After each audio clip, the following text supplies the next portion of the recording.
Aaga gaafa cubbuun namaa ol tuulamee gamoo ta'e aduun isheen duraa cufaadhumaan dukkanoofte. Uumamni ilma namaas gaafa sabdii kutee addunyaan borcamtee cubbuudhaan laaqamte. Garuu dacheen Beetliheem gaafa mootii biqilchite namaaf horiin osoo nafin uumamni marti lilchite. Hamaan jallina abuuru Heroodis gaafa dhaga'e lubbuu ijoollee ol adeemoo galaafachuudhaaf ol ka'e. Dachee Raamaatti rommitee boo'icharraan gadee boossee dugdii ishee osoon fayyin mammadaa'ee garaan deessee. Kichoo ishee ol adeemuun gaafa jalaa ciramanii ijibbaata Heroodisiin duuchaadhaan dararamanii. Raahel irqinfattee gadooddee imimmaanni bo'oo baase. Jajjabaachuu dadhabdee garaan dhalaa ishee dhamaase. Gaddaa fi gammachuu simte dirreen Raamaa tal tokkichaa ta'us fayyisaan dhalachuu isaatiin argatan malee moo'ichaa. Isa lubbuu mucichaa barbaadu keessaa erga lubbuun ba'e uumamni gooftaaf ililchu lammaffaa ahage dhaga'e. Gooftaa furee lubbuu keenyaa ta'uuf erga nuuf dhuftee dacheerraa Heroodistu gaddaan cabe malee nuti guddaa gammanneerraa.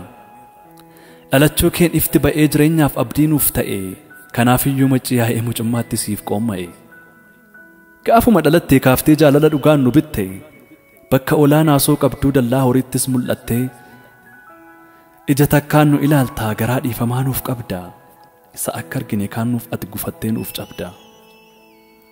Dachee irratti mul'achuu keen ka'e malee duuti nurraa osoo ati hin dhalanne dhugaadha hin geenyu har'aa. Ifni biyya lafaaf ta'ee dhalachuu keen dhugaa barre galanni siif ta'a maarree muraaduu asiin dabarre. Nuti duuka buutuu keetiif siin ilaallee deemaa jirra. Hin uumamne hin dhalatus kan addaan nu baasu sirraa.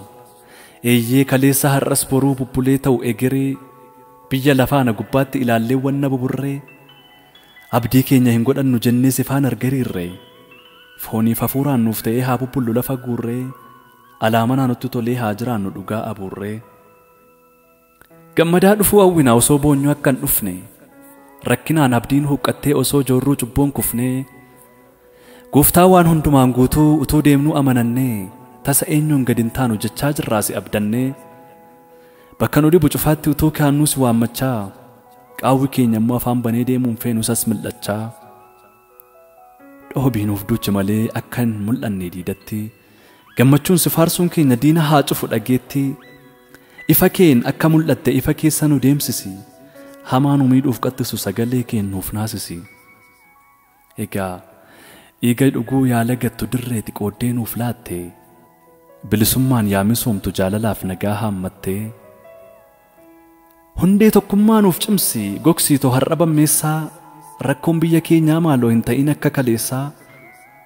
Warra afaan isaan weeddisee ofirraa bu'ee si faarsu fayyisaa ta'uu keessi mee bakkee hundaatti siin dursu. Nu taasisi gaa Waaqayyo guca kee nu dura bu'i xuxuqeessa nu doorsisu nuuf dhowwi qaqawweessa'i.